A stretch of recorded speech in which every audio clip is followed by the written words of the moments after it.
Hello everybody, welcome back to Road to Master. I hope you're all having an amazing day. We're starting off with the white pieces against a 1960 from Indonesia. Let's see what we have in store. We'll go for a normal Scotch, I think. I don't fancy playing a Gambit. I'm not in a Gambity mood today. I can't speak, apparently, either. We're not in a Gambity mood. Gosh, I don't know. They've taken, rather than playing d6, thank the Lord, I do not want to play another Philidor for years, if possible. And they take off in the Classical, which is strange. Bishop takes, and they give us a free exchange. I'm not going to complain. I'll take it for sure. Bit strange. It could potentially even be a free rook.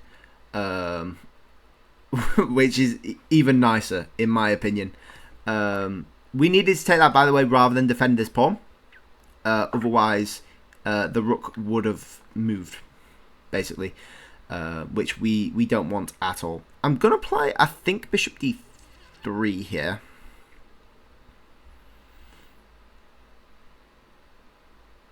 Yes, and just try castle as quickly as possible. Potential to go rook e2. Queen e2. Again, words don't get along with me. No way they take that. Behave.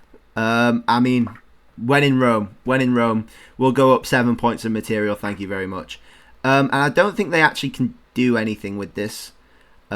We've got everything under complete control, so we're just going to go g3. There is no queen d4 because of this sniper on h8. There is no queen f6. They're out of checks. We're getting a queen e2 in. Things are going to get nasty for black here. Things are going to get very, very nasty very quickly. And I'm here for it. I am extremely here for it. In fact, we could go queen e1 here. Force off the queens. Probably a good idea when you're up a rook and a knight. I want to check real quick, is there any mating patterns first, though? I don't think there is. Queen e1 is a safe bet. When you're up this much material out the opening, it's a safe bet, really.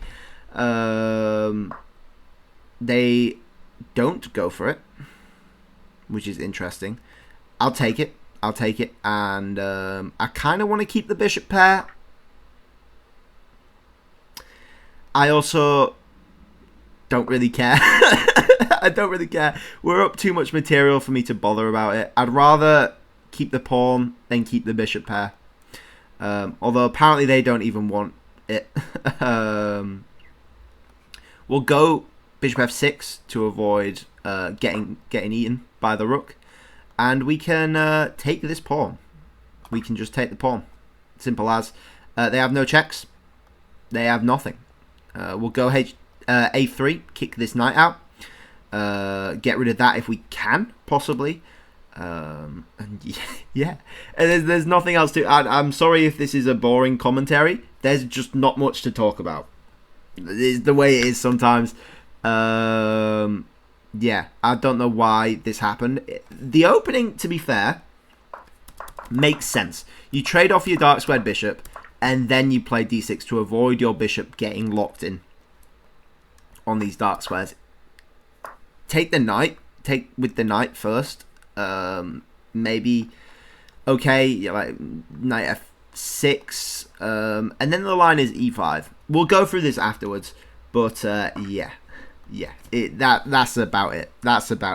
It was just a one-move mistake, and it they fell victim to who cares anymore writers, you know, and just sat the knight, thinking they would get some counterplay without actually thinking it through. Luckily, we had everything absolutely on lock with these bishops, so that's about that. Anyway, on to another topic. I had my chess lesson today, a very, very tough one today. We were looking at more subtle positional puzzles, positions, which was tricky. It's not, it doesn't come naturally to me at all. So I didn't get many of them right, to be honest. But that's good because we found another. We go with the many other weaknesses in my game that we're now able to work on. Now that we've identified the problem a bit more, we're able to work on it some more and hopefully deepen my understanding of this amazingly horrible game. So like there weren't really like winning puzzles, you know. It was just not sort of make your position worse puzzle, which is strange to think about because you train puzzles all the time based on you need to win this position, you know, rather than actually simulating what a game's like, where it's a constant battle of who can get the smallest advantage, you know, which is really interesting because is not the way I've ever trained. You know, I've always trained for the big tactics and all that, which is what I was looking for in these puzzles, but they weren't there. And so, I mean, there was this one puzzle where I just had to play H3. Like everything was in a good place. We had a strong center, and everything was well placed. And I'm like, okay, so what do you? They abandoned that game, by the way. What do you do after that? Well, if you're happy with everything, make your king a bit safer. Play H3. Stop them invading on G4. Give your king some luft as well. So, I mean, it's not something that processes in my brain, to be honest. And I think they're really gonna help. So we'll keep doing them. I think 91.6% versus a 78.2. 2450 versus a 1650. Let's spend this time to look at some theory because we know this. And if you watch my Scotch video, you might know this. It seems logical. You've gotten rid of your dark square bishop and then you lock up the dark squares. They just forgot about G7. They forgot about G7. I get the rook. You could potentially try get this into an exchange rather than just being down a rook. With like some f6 or something. That's what I think it's trying to say here. Queen e7, bishop takes f7, and then try like play a h6 or something and get the queen on h7 and try win the bishop back. They would do bishop takes, knight takes. So you down the exchange and a pawn, but it's minimizing danger. But to be honest, it's plus 5.5. You know, it's not nice at all. They get the pawn, sure. Bishop e2, and they sack the knight. You know, thinking there's some tactics, which makes sense, I guess. But we can see after this check, where are their checks? You know, we play g3. They go there, can't. They go there, can't. They go there. What is their plan here? What is their game plan? They don't have a game plan. You know, it was just a sort of try and hope, which I sort of respect as a last ditch effort. But yeah, and then Queen e1, it seals it. You know, you're forcing off the queens, and it's just, yeah. We get this extra pawn as well, and you resign. You probably resign earlier than that. It's just a slip up. Everyone's done it. I've done it more times than I can possibly count. Anyway, let's have a quick look at some Scotch theory. In case you guys are new to the channel or new to chess. Bishop c3 here is the move.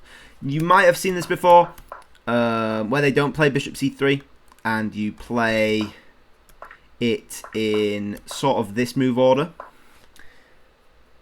and like a c3 and then a bishop there, and they take this, and then you get checkmated there. So I like playing bishop e3 early rather than c3. I don't think it particularly matters, but apparently a slight mistake. It doesn't really matter. But the move here is Queen f6. I think you potentially could go knight f6. I've not seen that before, I don't think. No, that's a blunder. Oh yeah, that's a blunder because you're hitting the queen. That's a tactic we've seen in the Scandinavian. So you have to go queen f6 here. Cover the knight, cover the other knight, I guess. And then c3 is the response. And this is quite tidy. Everything's well defended. And you're both just trying to develop. You know, you go Knight d7, bishop f4. This happens. The knight can go back, or they could play like a knight c6 here. I think they can also go queen g6 and hit this, at which point just castles. Blah, blah, blah. Stuff happens. It's advanced points here. This is 10 moves of theory. You don't need this at all. This is where you should be, though. This is 6 moves of theory. If you're 1400, I'd say this is a really, really good point to get to. Past that, you might need a bit more. But if you're 1400 and can remember this, you're on a good path, I think. There are other moves to do against the Scotch. Knight f6 is one of my least favourite ones.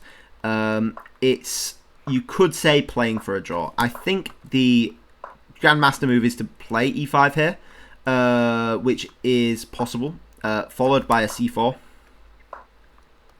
Gets very interesting. I don't personally like it. I like playing drawn positions and playing to fight for a win rather than playing crazy stuff. You know, I like playing simple, clean-cut positions where you're forced to make your own tactics and stuff. This is a very interesting line. A lot of stuff can happen, but it's very even. It's very even. What else can be played? Back at this point, they can play d6. At which point d5 is the computer move, I believe. But takes is also very cool as well.